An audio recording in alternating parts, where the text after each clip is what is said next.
Current affairs for UPSC by Zaki में आप सभी का स्वागत है। आज हम जिस विषय पे चर्चा करेंगे वो बहुत ही महत्वपूर्ण है यूपीएससी के लिए, खास करके ये हिमालय क्षेत्र के विषय में है। हिमालय के लिए क्षेत्रीय जलवायु केंद्र। तो हम देखेंगे कि जलवायु केंद्र, कितने जलवायु केंद्र स्थापित किए जा रहे हैं, इससे पहले हिमालय क्षेत्र में कौन से अनुसंधान केंद्र हैं और ये हमारे लिए क्यों महत्वपूर्ण है, खास करके भारत के लिए। तो चलिए चलते हैं, देखते हैं हिमालय के लिए क्षेत्रीय जलवायु केंद्र।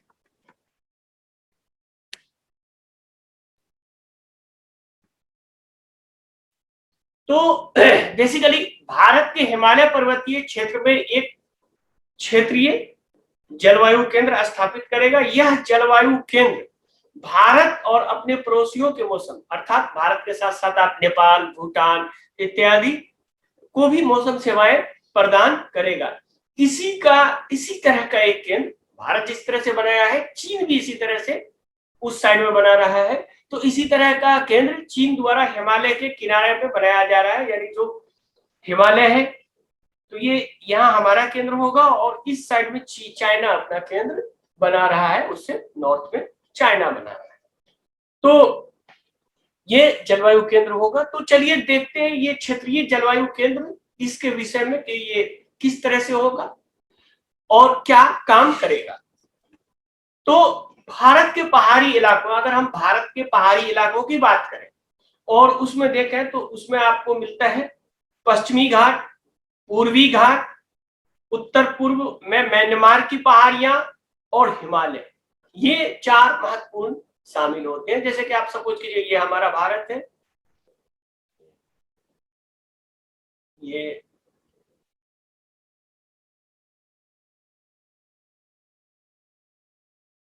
ये हमारा इंडिया है, सपोज कीजिए हमारा इंडिया। तो इसमें आपका जो होता है पश्चिमी घाट, ये एरिया यहां से शुरू होता है और यहां तक ये पश्चिमी घाट हो गया। फिर पूर्वी घाट, ये एरिया कहलाता है। फिर आपका ये म्यांमार से लगा हुआ ये एरिया, ठीक है। और फिर हिमालय क्षेत्र, ये जो हिमालय क्षेत्र, इसमें आपका नेपाल भी होता है, यहाँ भूटान भी है। तो ये 1, 2, 3 और ये 4, ये चारों क्षेत्र आप देखें तो इसमें आपका पश्चिमी घाट, उत्तर पूर्व में म्यांमार की पहाड़ियां ये, ठीक है, और हिमालय हो गया। तो पश्चिमी घाट हो गया, पूर्वी घाट हो गया, उत्तर पूर्व और म्यांमार से सटा हुआ, और ये हिमालय क्षेत्र। तो ये सारी जो भारत के पहाड़ी क्षेत्र हैं, इसका विस्तृत अगर आप जानेंगे तो आप हमारे ज्योग्राफी क्लास में भाग ले सकते हैं, जिसमें भारत की स्थिति के बारे में विशेष रूप से काफी लाभप्रद आपको एनिमेशन मिलेगा, जिससे आप बहुत अच्छी तरह से समझ पाएंगे कि हमारे भारत के कितने विभाग है, किस तरह से बांटे हुए हैं, मैदानी क्षेत्र, पहाड़ी क्षेत्र, पठारी क्षेत्र, ये सारी चीजें। तो चलिए फिलहाल हम यहाँ देखते हैं। तो इन सभी में, इन चारों पहाड़ों क्षेत्रों में आप देखेंगे तो हिमालय सबसे महत्वपूर्ण क्षेत्र है। यदि हिमालय नहीं होता तो हमारा जो भारत का मानसून है वो इस तरह से मानसून भी नहीं होता, और जो हमारा खास करके उत्तरी भारत जो आप देख रहे हैं, दिल्ली से लेकर के आसाम तक जो आप एरिया देख रहे हैं, वो हिमालय अगर नहीं होता तो ये पूरा काफी ठंडा एरिया होता, सीधा साइबेरिया से हवा हमारे पास आता। तो इन सभी में देखेंगे तो हिमालय जल विज्ञान अर्थात हाइड्रोलॉजी, आपदा प्रबंधन, मौसम विज्ञान और इको प्रणाली, जो हमारा इकोसिस्टम है, जो परितंत्र है, उसको और कई अन्य गतिविधियों के लिए अत्यंत महत्वपूर्ण है। यदि हिमालय में कुछ हेरफेर होता है तो इन सारी चीजों में हेरफेर होगा। जैसे कि अभी आप देख रहे हैं कि लगातार आपको जिस मौसम में बरसात नहीं होना चाहिए वो मौसम में बरसात हो रहा है, अप्रैल में हो रहा है, मई में हो रहा है। तो ये सारी चीजें जो हो रही है, ये आपको ग्लोबल वार्मिंग का इम्पैक्ट पड़ रहा है। तो हिमालय केंद्र, ये जो केंद्र होगा हिमालय में जो स्थापित किया जाएगा, ये भौतिक प्रक्रियाओं को समझने में मदद करेगा। अर्थात जिस तरह से ये केंद्र होगा, सपोज कीजिए ये हमारा मौसम सेंटर है, तो ये जो इस एरिया का होगा, इस एरिया का पूरा एक तो ग्राउंड पे होगा, सम डिवाइसेस, सर्टेन सैटेलाइट वाले डिवाइसेस होंगे, इन सब से आंकड़े प्राप्त करके जो यहाँ का जलवायु हाइड्रोलॉजी, ये सारी चीजें इसको समझने का प्रयास किया जाए। तो चलिए आगे चलते हैं, लेकिन आगे चलने से पहले आप हमारे चैनल को सब्सक्राइब करना ना भूलेंगे, ताकि इसी प्रकार का वीडियो आपको हमेशा मिलता रहे। और खास करके ये सिर्फ यूपीएससी के लिए ही नहीं, यूपीएससी के लिए डेफिनेटली है कि काफी यूपीएससी को ध्यान में रख के ही हम बनाते हैं, लेकिन ये हर प्रकार के कंपटीशन के लिए काफी महत्वपूर्ण है, क्योंकि ज्ञान तो ज्ञान होता है। तो चलिए, तो ये जो बनेगा वो बेसिकली ये 10 वेदर रडार यहाँ लगाया जाएगा इस एरिया में। आपका यहाँ से ये पूरा फ्रीटाइम एरिया, इस बीच में आप देखेंगे तो नेपाल भी है, भूटान भी है, तो नेपाल भी है, भूटान भी है, लेकिन नॉर्मली आप देखें तो ये यहाँ से यहाँ तक, जो जैसे कि मैंने बताया कि भारत इसका पड़ोसी देश, और भारत अपना भी इस मौसम का इसका उपयोग करेगा। तो यहाँ से यहाँ तक 10 वेदर रडार लगाया जाएगा। और ये आपका ये देखें, ये सब जो है हिमालय क्षेत्र में पड़ने वाले राज्य। तो बेसिकली ये इंडियन हिमालय कहलाता है। तो इस तरह का ये आपका जो होगा वो मौसम केंद्र स्थापित किया जाएगा। चलिए आगे देखते हैं ये क्यों महत्वपूर्ण है। तो इसलिए महत्वपूर्ण है कि आप देखेंगे कि ग्लेशियर पिघल रहा है। ग्लेशियर अर्थात हिमनद, उसको आप हिमनद कहते हैं, ग्लेशियर, वो पिघल रहे हैं। तो हिमालय में पिघलते ग्लेशियर एक बहुत ही चिंता का विषय है, क्योंकि ये जो एज यूजुअल है, जिस तरह से पिघल रहा है या नॉर्मल जो पिघलता है उस तरह से नहीं पिघल रहा है। नॉर्मल होता क्या है कि जैसे देखिए कि आपका ये ग्लेशियर 10 टन का है सपोज करें, और ये पिघल के गर्मी में 7 टन का हो गया, ठीक। फिर ठंडी आया, फिर यहाँ हिमपात हुआ और फिर ये 10 टन का हो गया। तो ये क्या हो गया कि ये साइकिल बना रहा है, यानी ये मेंटेन रहा। लेकिन अब क्या हो रहा है, ये साइकिल मेंटेन नहीं हो रहा है। अर्थात ये 10 टन का है तो अगले साल ये 6 टन हो जा रहा है, उसके बाद 5 टन, और फिर इन फ्यूचर में हो सकता है कि आपके ग्लेशियर डिसअपियर अर्थात गायब ही हो जाए हमारे से। तो अगर ये ग्लेशियर इतनी तेजी से पिघलेंगे तो क्या इस पर प्रभाव पड़ेगा? खाद्य क्षेत्र पे प्रभाव पड़ेगा, क्योंकि मानसून को इम्पैक्ट करेगा, फिर हमारा कृषि, फिर हमारा स्वास्थ्य। जिस तरह से अभी देख रहे हैं महामारी आया है या पेंडेमिक होता है, तो जैसे ही हमारे क्लाइमेट चेंज होते हैं, क्लाइमेट तो पेंडेमिक को आसानी से सुवेद करने के वल्नरेबल हो जाते हैं ये सब। तो इस तरह से ये सारी चीजों को ये प्रभावित करेगा। अब देखिए हिमनदों में परिवर्तन अर्थात हिमनद अर्थात ग्लेशियरों में परिवर्तन हिमालय की नाजुक जैव विविधता, हिमालय का जो है वो काफी फ्रेजाइल इकोसिस्टम, तो वो जैव विविधता जो है उस पर विनाशकारी प्रभाव पड़ेगा। और ये केंद्र जो होगा हिमालय के ग्लेशियर की निगरानी करेगा, वो किस तरह से वो पिघल रहा है, किस तरह से, तो उसको रियल टाइम मॉनिटरिंग करेगा, ठीक। तो इसके साथ ही देखें, केंद्र हिमालय में वर्षा के विषय में भी जानकारी एकत्र करेगा। एक तो ग्लेशियर की निगरानी करेगा, दूसरा जो वर्षा हो रहा है उसके विषय में भी एकत्र करेगा कि किस प्रकार से कितने वर्षा हो रहे हैं। और पिछले दिनों में देखा गया था कि पश्चिमी हिमालय, अब क्या होता है जो हम देखते हैं कि ये आपका हिमालय क्षेत्र है, तो ये पश्चिमी हिमालय है और ये आपका पूर्वोत्तर की पहाड़ियां हैं। तो ये पश्चिमी हिमालय में अधिक वर्षा हो, खास करके जब देखेंगे तो जनवरी में भी, फरवरी में, जिससे दिल्ली वगैरह भी काफी प्रभावित हुआ है। तो ये जो वर्षा होती है इसको देखा गया है कि पिछले कुछ वर्षों में इसका पैटर्न चेंज हो रहा है, और ये आपको उत्तर पश्चिमी हिमालय जो है इसमें अधिक वर्षा देखा गया है। उसी तरह से हम देखेंगे तो हिमालय के बाकी हिस्सों में मानसून के दौरान वर्षा होती है। नॉर्मल जो हिस्सा होता है उसमें मानसून के दौरान वर्षा होती है। तो इस क्षेत्र में अब क्या हो रहा है, बदलाव हो रहा है। जिस तरह से मानसून में होते थे उस तरह से नहीं, अर्ली मानसून हो रहे हैं, इसको प्रिडिक्ट करना काफी मुश्किल हो रहा है। तो इन सब का हल ये केंद्र करने की कोशिश करेगा, किस तरह से इसका हल निकले।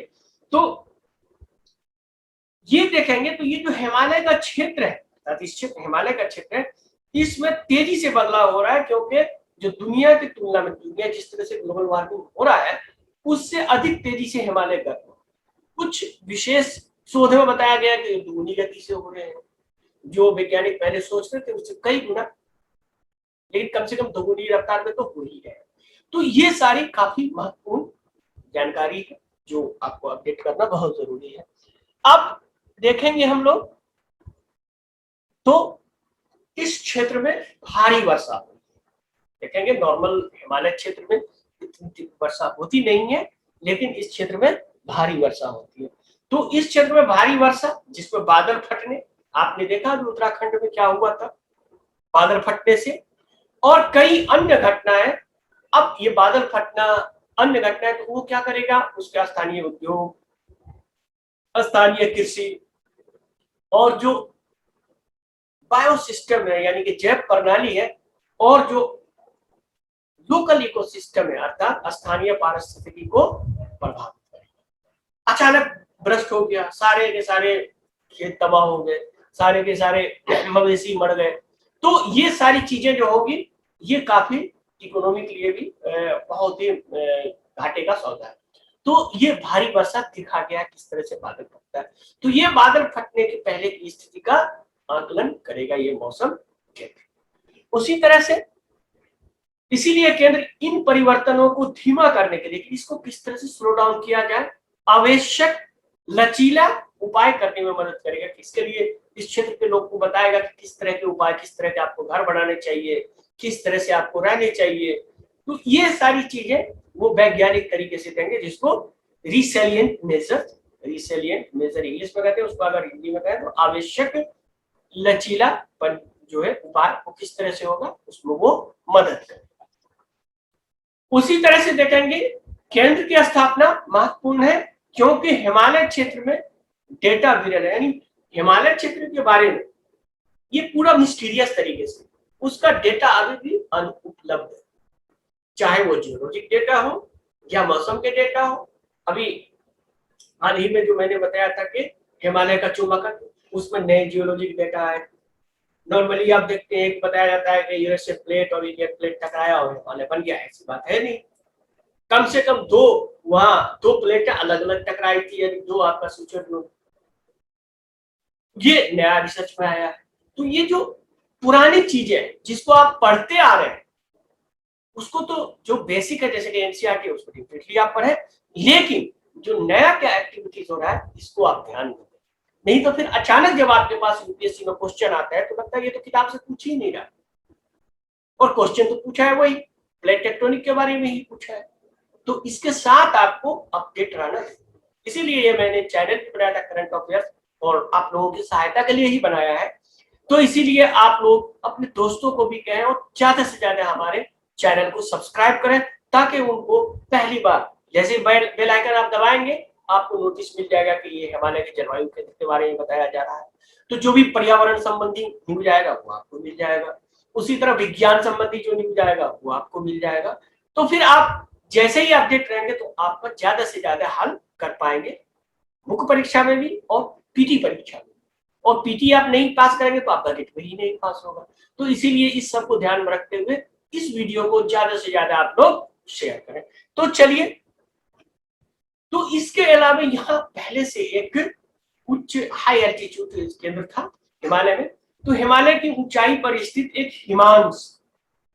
हिमांश एक केंद्र है, वो बेसिकली ये रिसर्च केंद्र है। तो पहले ही हिमालय अनुसंधान गतिविधियों का कार्य करता है। तो इससे पहले डेटा नहीं था। ये जो हिमांश है इसको 2016 में स्थापित किया, उससे पहले नहीं था। इससे पहले कोई डेटा आपको हिमालय क्षेत्र के बारे में नहीं मिलता। तो चलिए आगे चलते हैं हम लोग। तो हिमांश के विषय में भी थोड़ा जानते हैं कि ये हिमांश सेंटर, ये रिसर्च अनुसंधान केंद्र है, ये आखिर है क्या और कहाँ स्थित है। तो चलिए, इसको पृथ्वी विज्ञान मंत्रालय ने यानी अर्थ साइंस मिनिस्ट्री, जिसको पृथ्वी विज्ञान मंत्रालय ने 2016 में हिमालय में उच्च ऊंचाई वाले क्षेत्र हाई एल्टीट्यूड वाले अनुसंधान केंद्र की स्थापना की थी और इसका नाम उन्होंने हिमांश रखा। ठीक है, हिमांश एक समर्पित अनुसंधान केंद्र, ये पूरा डेडिकेटेड है। आपको बेसिकली हिम से ही आपका बड़ा हिम का अंश हिमांश, तो इसका मतलब है ये ग्लेशियर को पूरी तरह से डेडिकेटेड है। ये आपको हिमाचल प्रदेश में, ये भी हमेशा ध्यान में रखें, हिमाचल प्रदेश के सुतरी ढाका में चंद्र बेसिन, देखेंगे चंद्र बेसिन का है, चंद्र बेसिन में लाहौल स्पीति घाटी में स्थापित है और इसकी ऊंचाई जो है वो समुद्र तल से अर्थात सी लेवल से 4080 मीटर है। ठीक है, उसी तरह से अगर हम देखें तो हिमांश स्टेशन जो है वो क्या करेगा, चंद्रा बेसिन में गतिशीलता यानी जो ग्लेशियर की गतिशीलता है उस पर वो नजर रखेगा। उसके साथ ही इस क्षेत्र का ऊर्जा बजट, हाइड्रोलॉजिकल संतुलन जो जल संतुलन है, जो जल चक्रण होता है उसका देखेगा कि ये हाइड्रोलॉजी जल विज्ञान का जो संतुलन है वो बना है या नहीं बना है।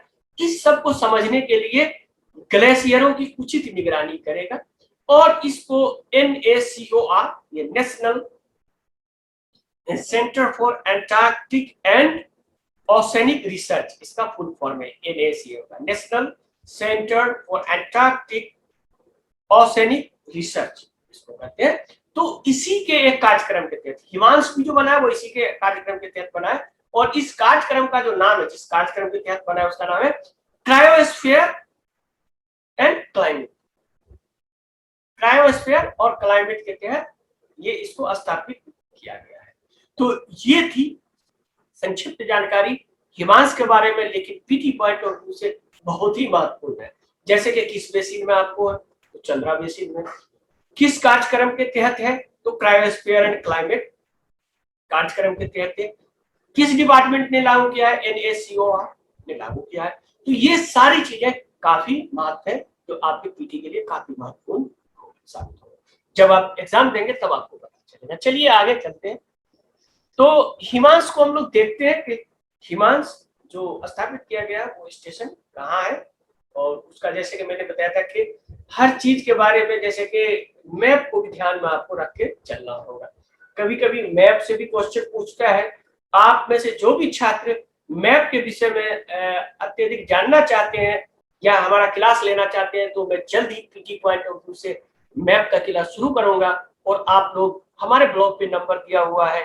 अब हम अपने YouTube चैनल में भी नंबर देंगे, इस नंबर पे आप संपर्क करके आप इस क्लास में भी भाग ले सकते हैं। जूम क्लास है और अगर आप हमारे चैनल को सब्सक्राइब करते हैं तो पहला 500 में अगर आप आते हैं 500 सब्सक्राइबर में तो आपको ये मैप क्लास फ्री में, बिल्कुल फ्री में दिया जाएगा।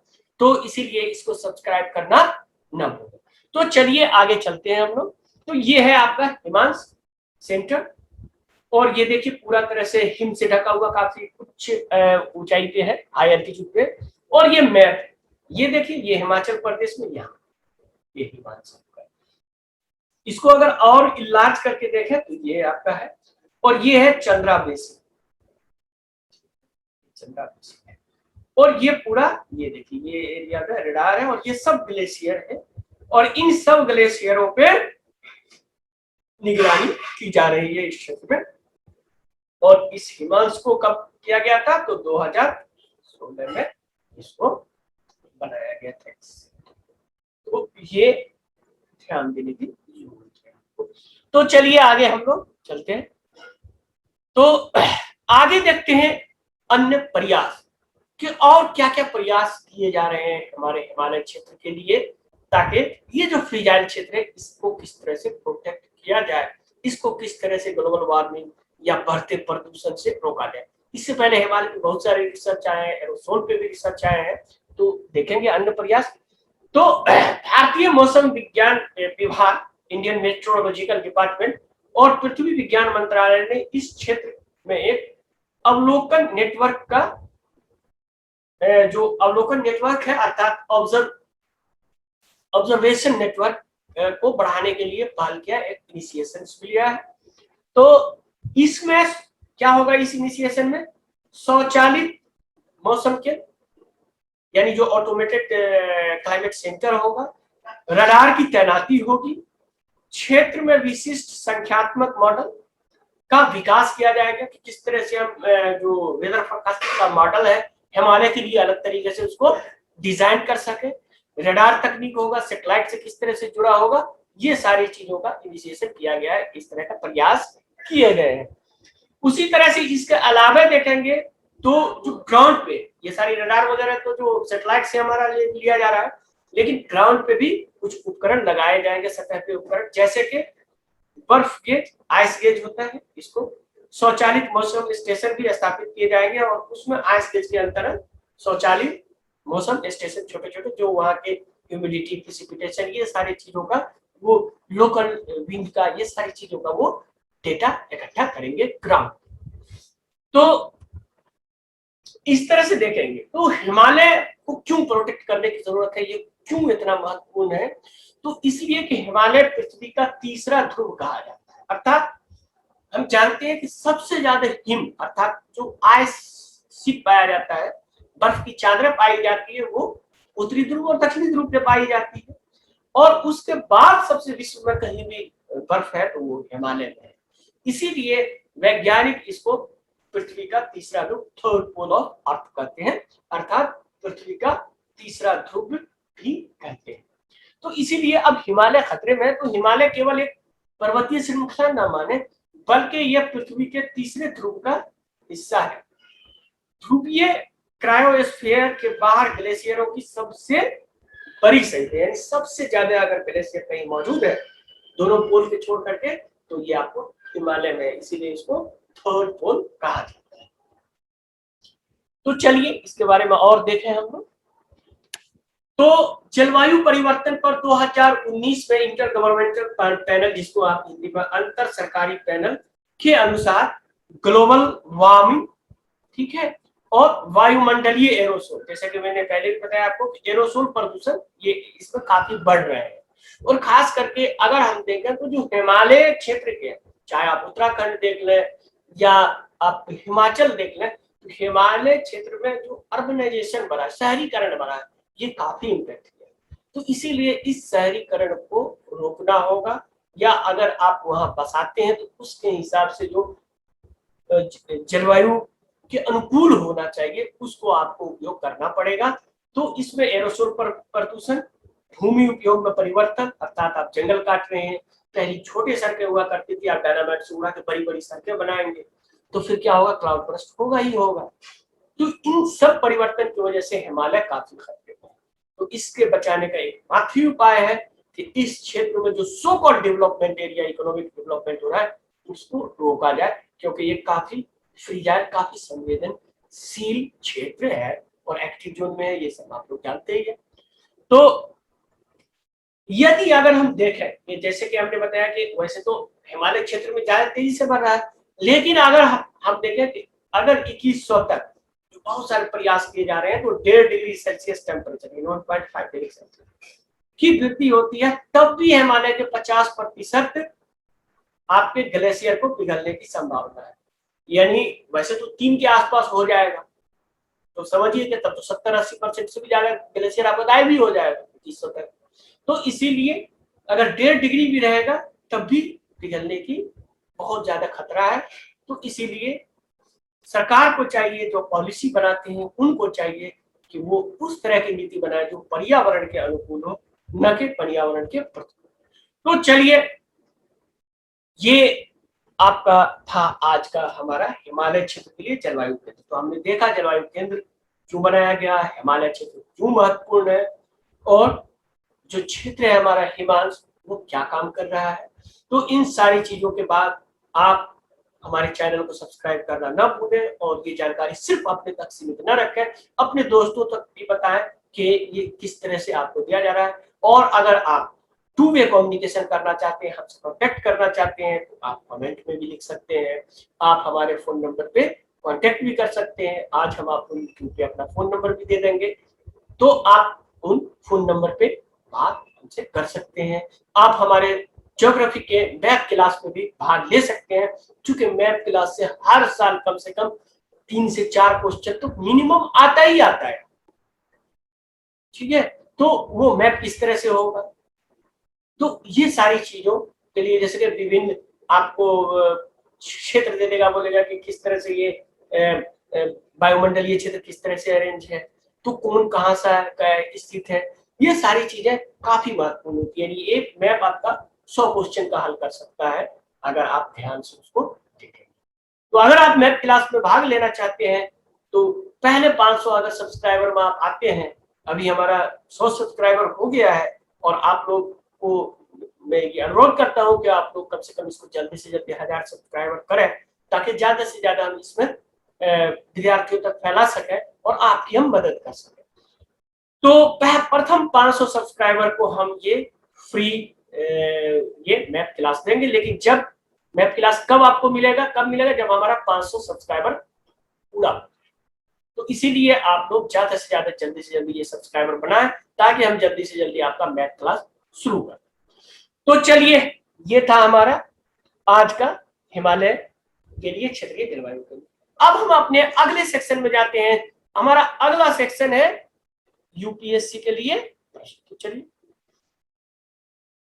यूपीएससी के लिए प्रश्न, निम्नलिखित कथनों पर विचार करें।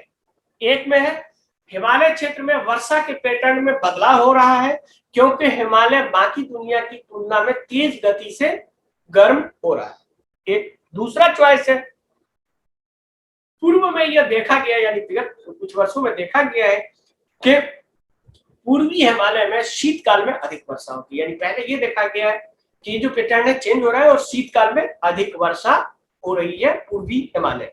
तो ये दूसरा कथन है। अब आपको इसका उत्तर देना है, उपरोक्त कथनों में से कौन सा सही है?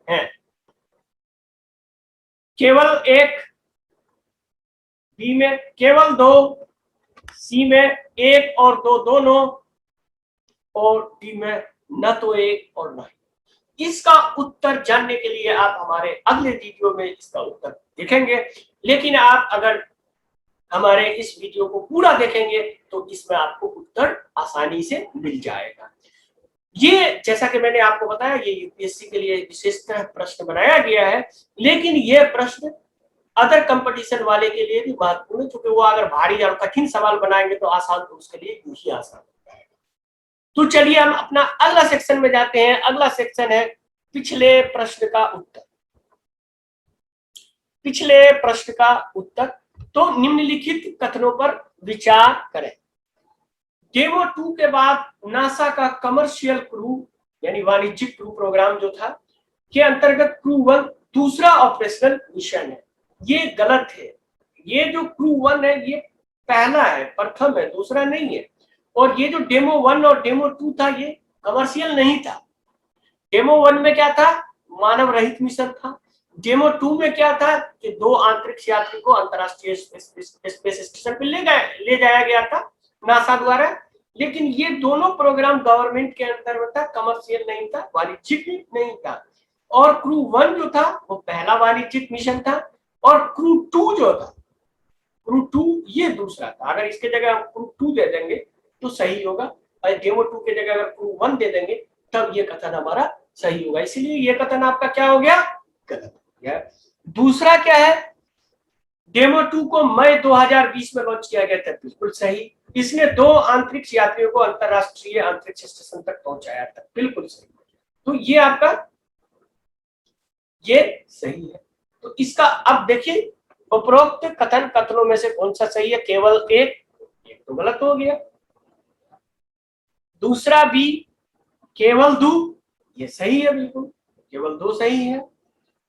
एक और दो दोनों, ये भी गलत। और ना तो एक ना तो, ये भी गलत, ये भी गलत। तो इसका उत्तर हो गया आपका बी। उत्तर हो गया आपका। तो चलिए, ये था हिमालय के लिए क्षेत्रीय जलवायु के लिए। तो आप अपने दोस्तों को इसे शेयर करना न भूलें, ज्यादा से ज्यादा लोगों तक इसको फैलाएं, ताकि हमारा सब्सक्राइबर जैसे ही 500 पूरेगा तो 500 सब्सक्राइबर के बाद हम आपका प्रोग्राम बता देंगे कि किस तारीख को हमारा ये क्लास शुरू हो रहा है। और आप जो भी हमारे सब्सक्राइबर होंगे वो आप हमसे कांटेक्ट करेंगे, और आपको मुफ्त में ऑनलाइन आप क्लास दिया जाएगा जूम पे, फ्री मैपिंग क्लास। ठीक है, जो मैपिंग क्लास आपके लिए काफी महत्वपूर्ण होगा, और मैपिंग काफी आपके लिए हर कंपटीशन में ये मैपिंग आपको काम आता है। तो आप चाहे जो भी कंपटीशन दे रहे हो, आप हमारे इस क्लास को ज्वाइन कर सकते हो। आज हम अपने YouTube में मैं अपना नंबर भी दूंगा, और आप उस नंबर से हमें कांटेक्ट भी कर सकते हैं। आप हमारे व्हाट्सएप ग्रुप से भी जुड़ सकते हैं उसी नंबर से, और हमारे फेसबुक ग्रुप में भी जुड़ सकते हैं और फेसबुक पेज को भी लाइक कर सकते हैं। तो चलिए, वीडियो देखने के लिए बहुत बहुत धन्यवाद। मिलते हैं अगले वीडियो में।